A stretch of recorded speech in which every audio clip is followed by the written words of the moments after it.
क्या बाबा के चेहरे पर ही बीजेपी उत्तर प्रदेश में 2027 का चुनाव हार जाएगी? क्या बाबा का चेहरा इतना कमजोर पड़ चुका है और बीजेपी की अब जो है विघटन शुरू हो चुका है उत्तर प्रदेश के अंदर? क्योंकि दोस्तों 2027 में जो चुनाव होने वाला है, अखिलेश यादव ने भी अपनी कमर कस ली और 2024 में जिस प्रकार से बीजेपी को हराया, क्या 27 में भी इसी प्रकार से नतीजा मिलेगा? तो इसे जानना बहुत जरूरी है, क्योंकि अखिलेश यादव भी पूरी ताकत लगा रहे हैं, वहीं बीजेपी भी बाबा के पैर खींचने में लगी हुई है। क्या बीजेपी बाबा के पैर खींचती रहेगी, या जिस प्रकार से 2024 में जो इलेक्शन में रिजल्ट आया, अब इसी प्रकार का 2027 में रिजल्ट देखने को मिलेगा? क्योंकि बीजेपी ने बाबा के पैर खींचने में कोई कम कोशिश नहीं करी है। दोस्तों, आप सभी को आज इसमें सच्चाई बताऊंगा कि 2027 में किस प्रकार से बाबा का विघटन होगा या फिर बीजेपी जाएगी। क्योंकि बाबा के चेहरे पर अगर चुनाव लड़ा तो बीजेपी को नुकसान हो सकता है। वो कैसे हो सकता है वो भी मैं आपको बताऊंगा। दोस्तों, इस वीडियो को लाइक कीजिए, चैनल को सब्सक्राइब कीजिए और साथ ही इस वीडियो को ज्यादा से ज्यादा लोगों के पास शेयर भी कीजिए। नमस्कार, मैं हूं आपके साथ रंजिता और आप देख रहे हैं रियल टीवी इंडिया। दोस्तों, 2027 में चुनाव और चुनाव नजदीक धीरे धीरे आ ही रहा। 2027 का चुनाव 2022 के बाद एक नया इतिहास लिखेगा और ये इतिहास कोई मामूली इतिहास नहीं होगा, वो चाहे अखिलेश यादव हो या फिर योगी आदित्यनाथ हो।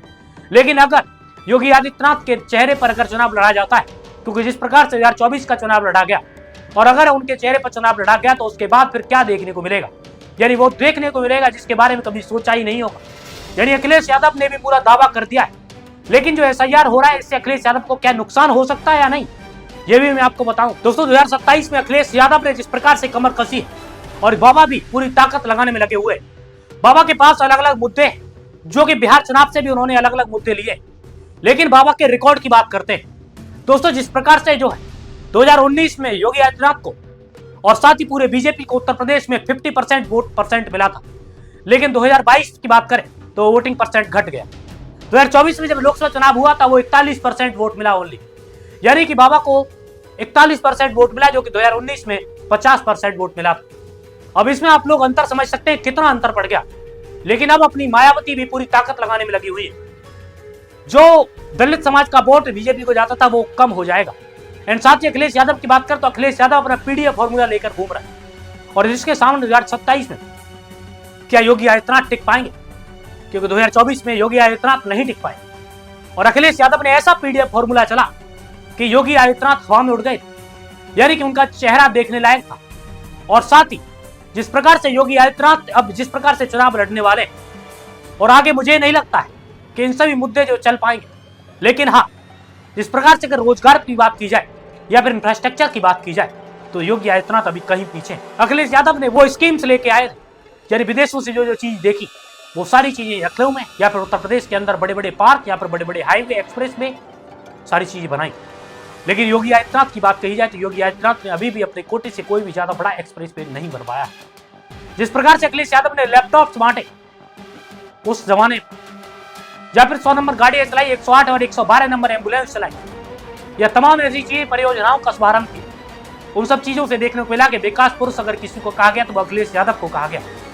लेकिन योगी आदित्यनाथ भी किसी से कम नहीं। बुलडोजर का एक्शन हो, माफियाओं पर गुंडाराज या फिर जिस प्रकार से जो महिलाओं के साथ में अत्याचार हुए वो सारे रोकने की कोशिश की गई, लेकिन महिलाओं के अत्याचार उतने भी नहीं रुक पाए। दोस्तों, जिस प्रकार से योगी आदित्यनाथ जो है पूरी ताकत लगाने में लगे हुए, क्या योगी आदित्यनाथ के चेहरे पर बीजेपी फिर से चुनाव जीत पाएगी या 2024 में जिस प्रकार से देखने को मिला वो सब चीजें देखने को मिलेगी? क्योंकि योगी आदित्यनाथ ने अब तक जो पूरी ताकत लगाने की कोशिश की है, योगी आदित्यनाथ के जो बयान है वो बयान सीधा सीधा दिखाते हैं। अभी जिस प्रकार से बिहार में चुनाव हुआ, योगी आदित्यनाथ को उतना नहीं बुलाया गया, लेकिन पिछली बार जिस प्रकार से जेडीयू की जगह पर जाकर चुनाव कर रहे थे, प्रचार किया, लेकिन वहां पर जेडीयू को वोट कम मिला और जेडीयू की सीटें घट गई। इस बार योगी आदित्यनाथ को साइड किया गया, क्योंकि योगी आदित्यनाथ के जो प्रहार है, योगी आदित्यनाथ का मुस्लिमों पर सीधा सीधा प्रहार होता है, जिससे जेडीयू को नुकसान हुआ। अभी जेडीयू को वोट मुस्लिमों को मिला और उससे जेडीयू की काफी ज्यादा सीटें बढ़ गया। और मैं आपको बता दूं कि एसआईआर का जो हो रहा है इंसेंटिव रिवीजन, इससे घुसपैठियों को बाहर निकाला जाएगा। और साथ ही माफियाओं को साइड करने की बात कही जाए तो माफियाओं को साइड नहीं कर पाई बीजेपी। सबसे ज्यादा माफिया अगर कहीं है तो उनके ही प्रशासन में, उनके ही पार्टी में, तो ये सब चीज देखने को मिल रही। अब मायावती भी अपने पैर पसारने में लगी हुई है, यानी कि उत्तर प्रदेश में जो चुनाव हो मायावती पूरे ताकत के साथ लड़ेगी। और अब मायावती 6 दिसंबर को बहुत बड़ा करने वाली। 6 दिसंबर को मायावती क्या ऐलान करेगी, यानी मायावती का जो है एक नई रैली होने वाली है, विशाल रैली, जो कि नोएडा के अंदर हो। और उस रैली में जिस प्रकार से चीजें देखने को मिलेगी उससे सरासर पता चलेगा कि नोएडा की रैली में पता चलेगा कि जिस प्रकार से यूपी में चुनाव हुए और अब तक मायावती को साइड बाय साइड किया गया, लेकिन अब मायावती क्या कुछ बड़ा करने वाली है।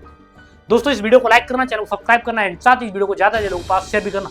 चलिए मिलते हैं आप सभी से नेक्स्ट वीडियो के साथ, तब तक के लिए जय हिंद, जय भारत, वंदे मातरम।